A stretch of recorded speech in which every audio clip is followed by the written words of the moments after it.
नमस्कार, आप देख रहे हैं MPCG एक्सप्रेस और मैं आपके साथ हूँ राजू दुबे। चुनाव का संग्राम शुरू हो गया और अब वो दिन आने वाला है जब सब प्रत्याशी अपनी अपनी किस्मत आजमाने वाले हैं और उनकी किस्मत जो है वो बंद पेटी में या यूँ कहें कि EVM में जाने वाली है। हम खड़े हैं बक्सवाहा के एक पोलिंग बूथ पर जहाँ चंद घंटों बाद अब वोटिंग होगी। 24 घंटे भी नहीं बचे हैं, इसलिए हम चंद्र घंटे कह रहे हैं। हमारे साथ साथी रिपोर्टर हैं जो पल पल की खबर आप तक पहुंचाएंगे। हम उनसे जानेंगे कि क्या स्थितियां हैं, कहां किस पोलिंग बूथ पर क्या स्थिति है, कितने संवेदनशील इलाके हैं, क्या होगा। जी, क्या स्थितियां हैं मुकेश जी? स्थितियाँ तो अभी क्लियर नहीं हैं। जैसा कि आपको पता ही होगा कि कुछ संवेदनशील पोलिंग बूथ भी होते हैं, कुछ अति संवेदनशील भी होते हैं। मैं आपको बता दूं कि बक्सवाहा ब्लॉक में कुल 80 मतदान केंद्र बनाए गए हैं, जिनमें से 31 ऐसे मतदान केंद्र हैं जहां जिनको संवेदनशील सरकार ने घोषित कर रखा है और वहां पर सुरक्षा व्यवस्था के पुख्ता इंतजाम करने का प्रयास भी सरकार कर रही है। दूसरी ओर प्रशासन कर रहा है। दूसरी ओर देखेंगे कि अति संवेदन की जहां तक बात है तो वो 2 पोलिंग बूथों को चिन्हित किया गया है, 2 या यूँ कहें कि 2 पंचायतों को चिन्हित किया गया है, एक चौरई और दूसरा सुनवा में 2 पोलिंग बूथ हैं और वो संभवतः दोनों ही मेरी नज़र में वो संवेदनशील अति संवेदनशील होंगे। तो इस प्रकार से जहां अति संवेदनशील हैं वहां पर सरकार ने फोर्स से लेके जो भी सुरक्षा के पुख्ता इंतजाम है वो उनको कर रही है। मुकेश जी, दर्शकों को ये बताएं कि संवेदनशील जो पोलिंग बूथ हैं वो कैसे और जो अति संवेदनशील है उनमें क्या क्या एहतियातन प्रशासन बरतता है और क्या रहता है उसमें? जो एक सामान्य पोलिंग होती है जहां पर झगड़े की या कोई वाद विवाद की कोई आशंकाएं नहीं होती हैं, वो अलग पोलिंग बूथ होते हैं। पर जिनको चिन्हित किया जाता है तो भूतकाल में कभी भी उन पोलिंग बूथ पर किसी भी मतदान के दौरान जब कोई झगड़ा, मारपीट या अन्य कोई प्रशासनिक गतिविधियों में अवरोध हुआ होता है तो वहाँ पर उन पोलिंग बूथों को संवेदनशील की दृष्टि में रखा जाता है, सूची में रखा जाता है और वहाँ पर जो सुरक्षा के इंतजाम है वो अन्य पोलिंग बूथ की अपेक्षा और ज़्यादा टाइट कर दिए जाते हैं। वहाँ पर सुरक्षा व्यवस्था बहुत कड़ी होती है। और बात करें अति संवेदनशील की तो वो ऐसे पोलिंग बूथ होते हैं जहाँ पर किसी भी प्रकार की कोई भी घटना घटित हो सकती है।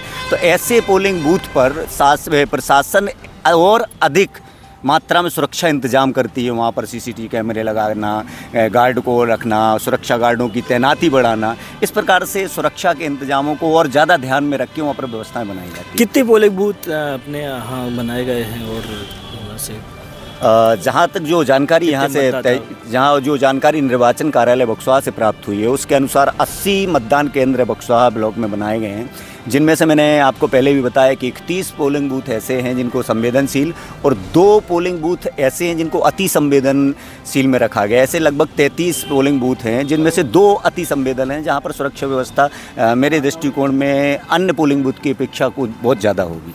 कितने मतदाता अपने मत का प्रयोग करने वालों का? जानकारी के अनुसार लगभग 53,300 कुछ मतदाता 25-26 मतदाता अपने मत का प्रयोग करेंगे। इसी में महिलाएं भी समाहित हैं। चूँकि आप पूरी विधानसभा की बात करेंगे राजू जी, तो विधानसभा में 2.5 लाख से प्लस मतदाता हैं, लेकिन बक्सवाहा ब्लॉक की बात जहां आती है तो यहां पर लगभग 53,300 कुछ मतदाता अपने मत का प्रयोग करेंगे। एक और साथी रिपोर्टर हमारे साथ हैं जिन्होंने कई टाइम कवर किया है कि बहुत सारे गांव ऐसे हैं जहां कुछ बैनर्स लगाए गए हैं जहां उन्होंने कहा है कि सड़क नहीं तो वोट नहीं। इनको कैसे देखते हैं आप और क्या रहेगा?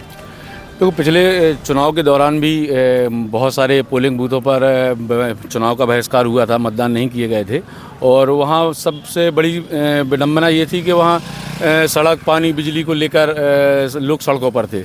और इस बार भी अभी चुनाव के पहले कई जगह से ऐसी खबरें आई हैं जहाँ पर लोगों ने बैनर लगा के और मतदान का विरोध किया है और कल देखना होगा कि संभवतः उन पोलिंग बूथों पर मतदान का बहिष्कार लगभग तय है और उसके एक बड़ी चुनौती रहेगी चुनाव आयोग को और प्रशासन को वहाँ सुचारू रूप से मतदान कराने की। और देखना होगा कल।